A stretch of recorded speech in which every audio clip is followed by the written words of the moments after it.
off topic, but not really, like, with our story too, kind of full circle, because I think that, like, the way everything lined up, like, again, with me getting sick, with you trying to, you know, start off your career and what career you wanted, you know, and, like, not being content with where you were at, and then,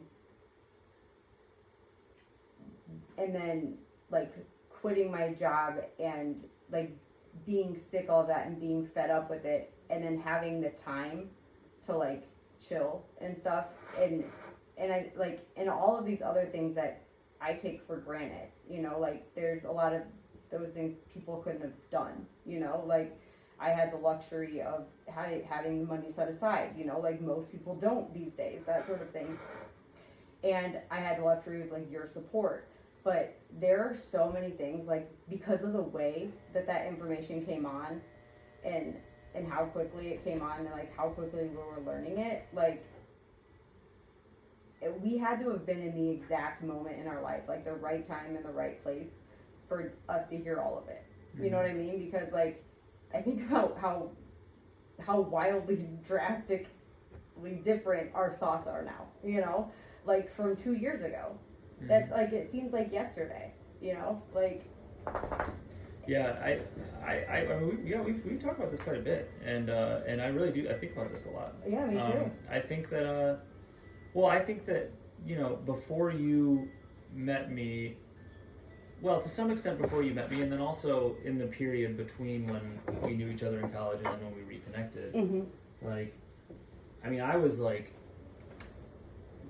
you know, kind of having like a really profoundly bad time with the concept of like consciousness and, you know, what in death, you know, what happens, why am I able to think about my thoughts, why do I have to, like, endure the, like, why do I have to, like worry about this all the time? Like, I think that for me on some level, this thing we're talking about of, like, realizing that there is a right and a wrong, and, like, having to, like, make decisions. I think maybe I hit that point really early, and then just really avoided the doing the right thing, and just got mad about it. And, like, you know, I've shown you some of my journal posts that I used to, like, write of, like, how, like, frustrated I was by, oh my God, like, that makes and that's why I got so frustrated with religion.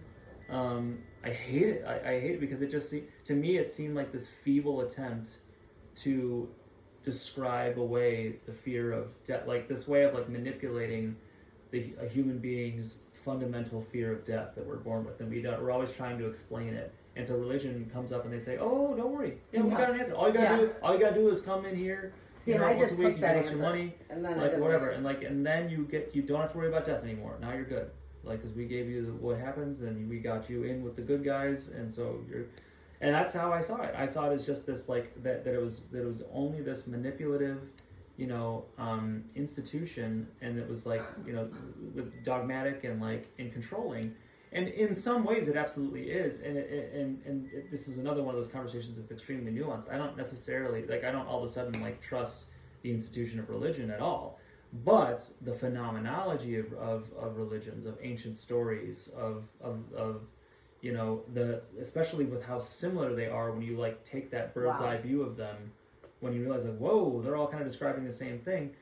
That is, like, that's significant. But I would never have been able to realize this back then because I just had such a fundamental distrust for them that I just, like, it was easier for me to just, like, assume that there must not be an answer to death, and that actually when you die you just go into a black void, and that's the end of, you know, all of consciousness and all that stuff. Yeah, you know? I remember that and conversation. I hated my life. I hated having that viewpoint, and this is what I'm getting at here, is that, like, that to me, as depressing and horrible as it was, that felt like the most logical worldview to take, in terms of it satisfied my, you know, my need for, you know, scientific explanation of things.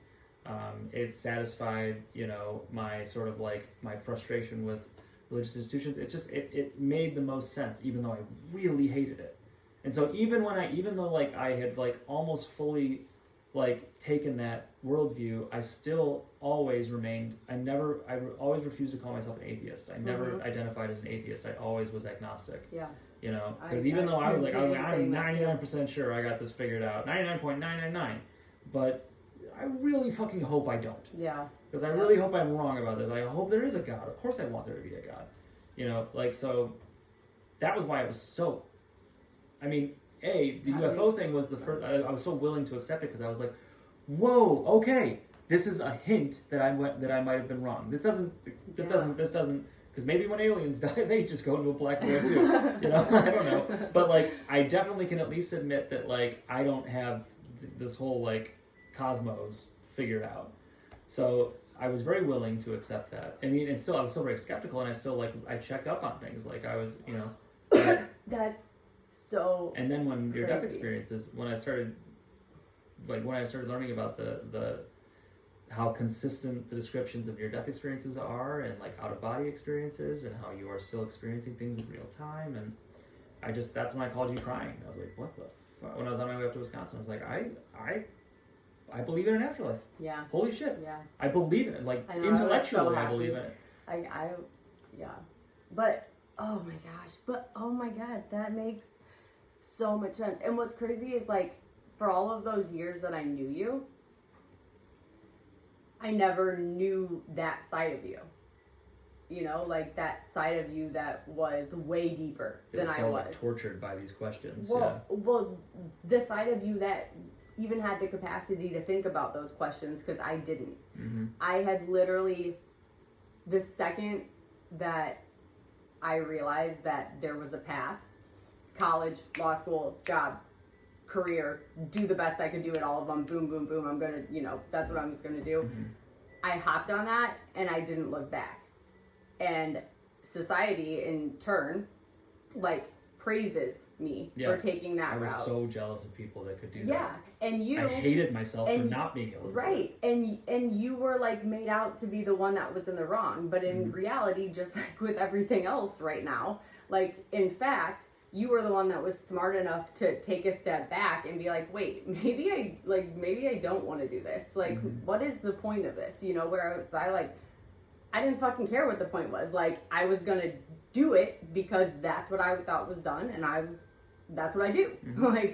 And so, had I not, like, and by the time that I hopped on the path, I think that I was ready because I was so burnt out of that system. You know, it was like, okay, I accomplished this, but this is not fun. This is not how I want to live my life. Now what? You know, like, I had hit the point, and then it was like, oh, okay, so there is a different way out. You know, like, but,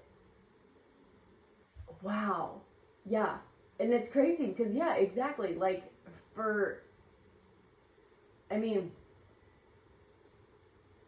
you were so smart beyond your time. Like, and, you know, and like, but it's not smart. It's just, it's just maybe more of like a, like, I just like, maybe just more existential, really, like more full of dread and more like, you know, like, like, I think that I just was never fully able to accept the fact that, like, people were just like okay with the fact that people are dying and that we don't know, like, wait, what? See, this is crazy. People are just dying. You just die? What does that mean? Why are we not all fucking talking about this all the time? But see, that leads me to the religion part, because for me, and I remember this conversation that we had at the campground when you said, when I learned for the first time that you didn't believe in a God and that there was no afterlife, you didn't believe in that.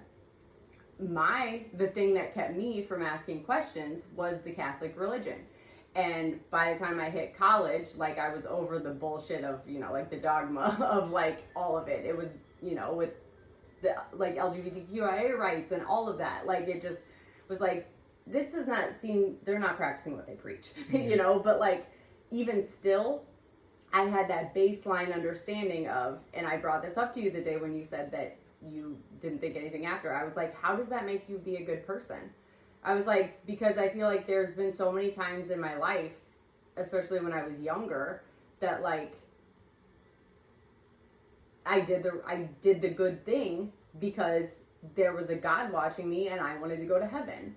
You know, like, and so I was like in awe of you when you said that you didn't believe in an afterlife, because you're one of the best people I know. And in my mind, I was like, but what? How the fuck can it? How can you just be a good person and then like not even like you're just this good of a person and you didn't do it because you were afraid of hell? You know what I mean? Like like this whole time you just like think that poof, there you go.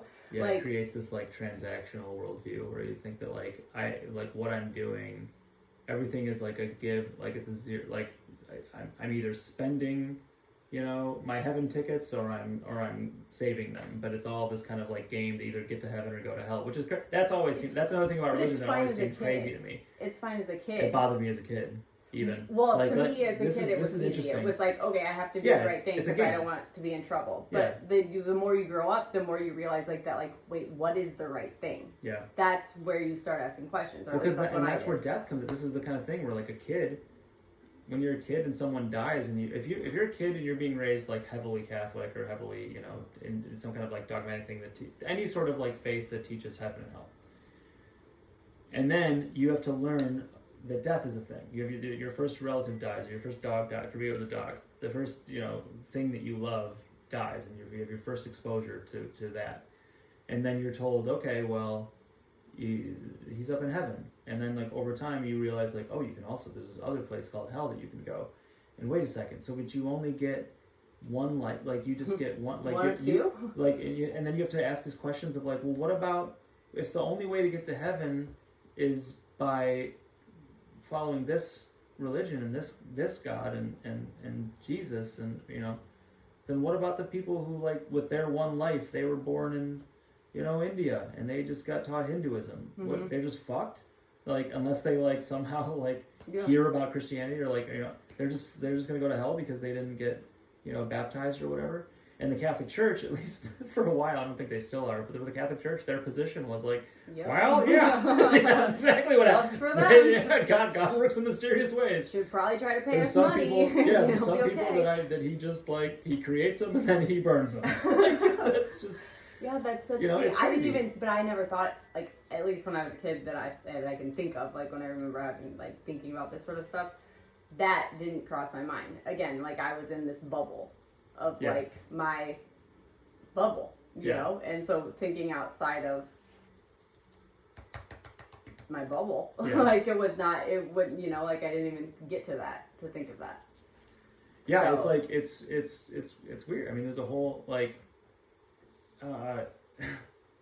Shit, what was I was gonna go for another example of like a heaven and hell thing, but I lost it. I hope it comes to me. That's gonna be a fun one. But it's really it's a weird thing. It's a weird thing to grapple with, like as a you're trying to figure things out and it just doesn't make any sense. Like, and this is what I remember it now. That whole concept of God, the idea that God works in mysterious ways, it's used as a crutch, kind of like to when you're using it to describe heaven and hell. But like honestly, like even as much as I didn't like this sort of this idea that like there's one religion, that there's heaven, like that these things exist, I still was like on some level willing to accept that description of like, well, God works in mysterious ways, because you can show me like a child who's born with some kind of like defect, and that dies some like painful death before they even turn like 2, and they never got baptized, and you could say like that like I can ask myself, well, why would God create someone to go through, like, that's their life? They get born with this like thing wrong with them, and then they die before they even get a chance to like speak their first word. Like, why did God do that? But it's like, but I'm willing, and with that I'm like willing, it's like, well, God works in mysterious ways, so for whatever reason that specific experience was part of the plan somehow. But then if you add on that, like, oh yeah, by the way, also that soul went to hell. Like that, sorry, like that's too much. Like that's too mysterious. like I can't accept that. But now, like when you take on a this worldview of of death being kind of just like only a human construct, and that consciousness continues, and that you reincarnate until you are enlightened to some certain point, and that when that view, like that worldview, that description of life makes so much more sense to me Yeah. From like a God, like now I can actually understand why that kind of life exists, where you're born with something horrible and you die of, like the kids who die of like juvenile cancer, like that at least can be explained to me now in a way of like, oh well, that soul, the soul that is now inhabiting that adorable little kid that had that horrible thing happen previously, like got itself into some kind of situation that led to like this kind of like this more challenging life next time. And now that same soul that had to go through that as this adorable kid who died of cancer or died of this horrible thing will now go into their next life with much better circumstances. Yeah. Like because they were able to endure and kind of like pay off that debt of whatever it was. Right. Who knows what it was. Right. The soul, and the soul's having a good time either way. Like your body had a really hard time there, but the soul's good to go. That makes I'm so okay with that. It's okay. Yeah. I can and it explains suffering. It explains pain. It explains all these problems that people say disprove God. Like the existence of suffering, the existence of pain somehow could disprove God. It doesn't make any sense to me. Like, of course, there's pain. You can't have joy and love and whatever else without the other thing to compare it to. It's all experience. Yeah. And that's why the Buddhist path is all about like just relinquishing all attachments. Like don't worry about love. Don't worry about hate. Just stay right down the middle. Don't get attached to anything, and zoop, you're enlightened. Yeah. And the other, not even with Buddhism, that's not even really a requirement. Like, because there's no. The idea is to abandon the idea that you even could discern between good and bad. You just realize that wow, everything is just energy. Everything is just experience, and so. I'm just going to meditate and get close to God because that's the only thing that's actually real. The rest of this is not real. It's like an illusion. That's the Buddhist viewpoint. It's very intellectual. Mm-hmm. It's very like it's not based around like love really at all. I mean, like it values love heavily, but the way to kind of like escape the cycle is detachment. The Christian viewpoint and Christianity actually used to be a religion that in large part, it wasn't ubiquitous, but in large part believed in reincarnation. This was part of like the worldview. Mm-hmm. It wasn't until some council of Constantine in like the year like 1300 or some shit. Yeah, like 1200 maybe, I don't know. It was pretty late considering, it was at least 1,000 years after Christ that the Catholic Church like officially was like, no more reincarnation. No more. It's officially heretical to talk about reincarnation. But it took a long time. It'd be so interesting to see like in a timeline sense, what sorts of other things were going on at that time. Yeah. That led to the church saying that. Yeah, totally. It's very interesting to think about. I mean, it's much easier to control people when they believe in death. Well, that came up the other day in our conversation because I was like, what if the UFO story is like essentially just a cover up?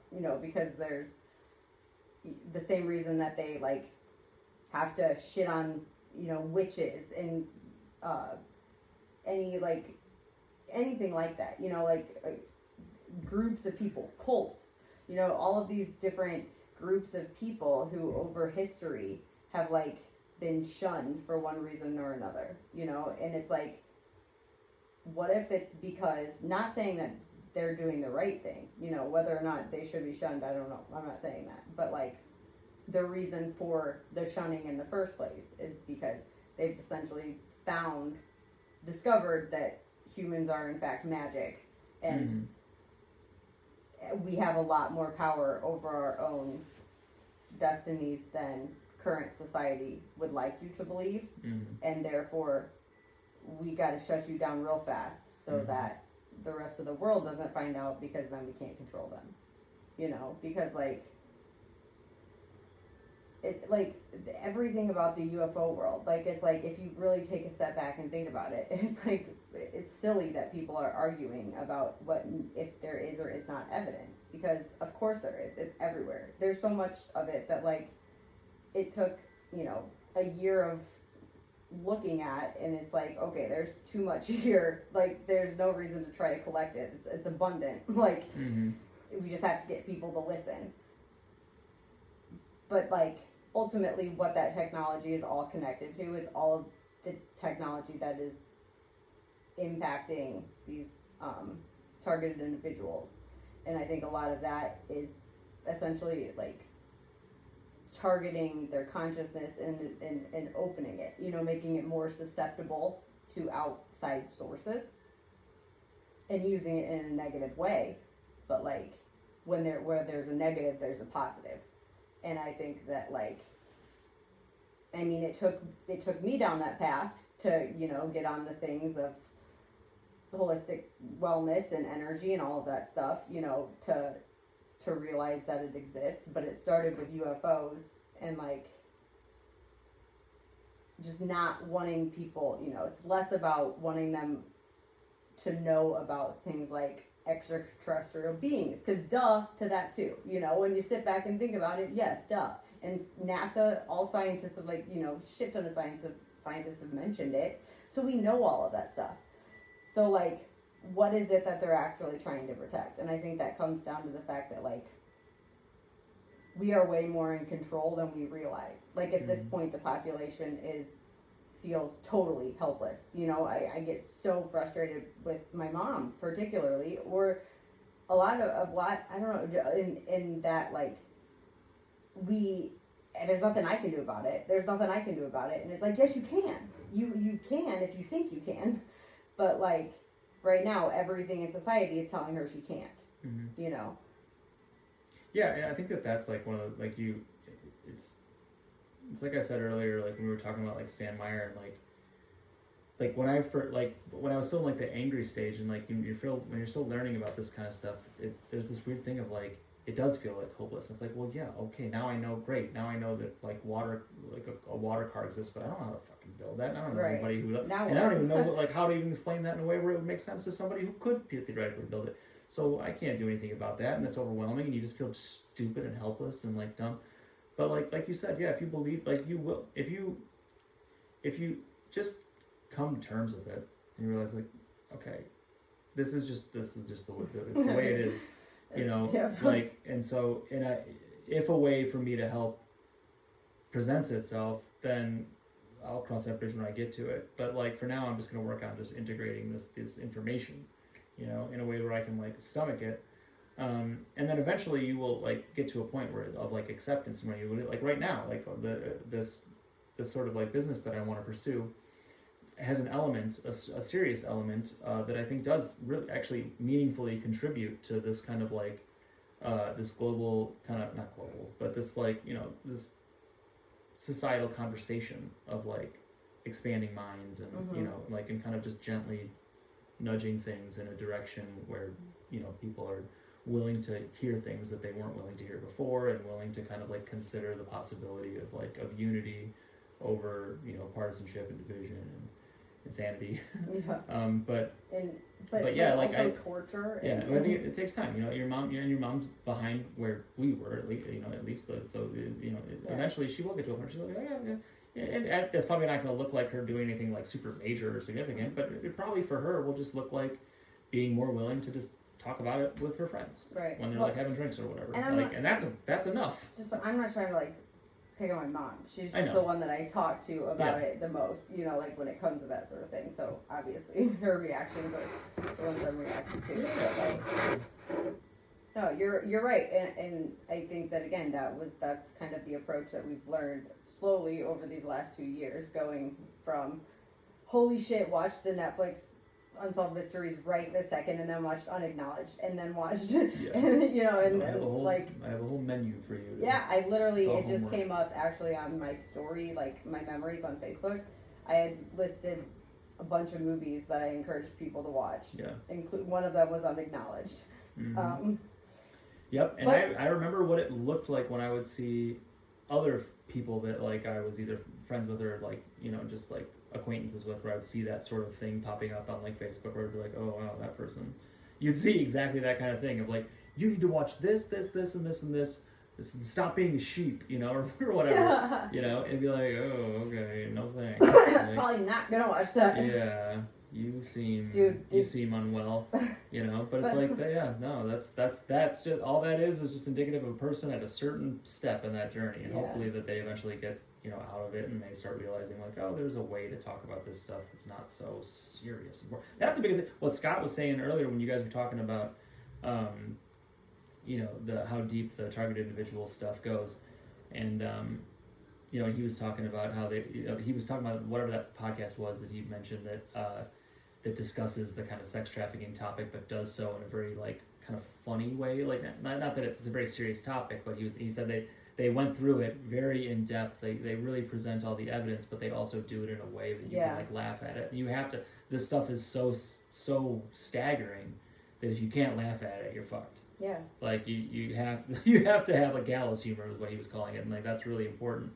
Like, you know, and I think that's like when you're early on in it, you don't have there's no time for humor. You can't laugh. This is serious. We're getting killed out here. Yeah. You know, but it's like, you know what? We're gonna die anyway. So let's at least like try to like take the foot off the fucking gas and like, yeah, like some people that's a more unpleasant way to die than this other way, and we should definitely, you know, like everybody deserves to have like a comfortable, you know, situation, and more than that to like be left alone, like to have the freedom to be able to pursue their own happiness, you know, all that kind of stuff.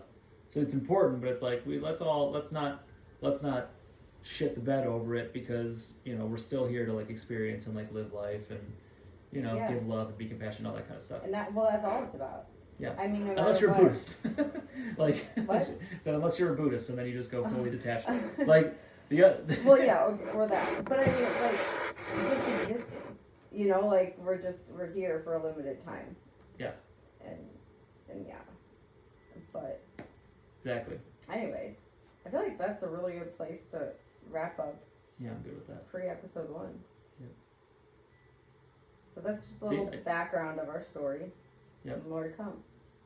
Background story, more to come. I think what I might do with this, at least initially. Can you send it to me, please? Is yeah, you can please send it. I don't know. I have no idea how to send a file that big. Can I airdrop? Well, we can't. Can I airdrop it to you? If my phone is broke ass phone. Yeah. I'll try, because I don't know how else to send something. This is 2 hours. Yeah, I know. I love it. Okay, you were right.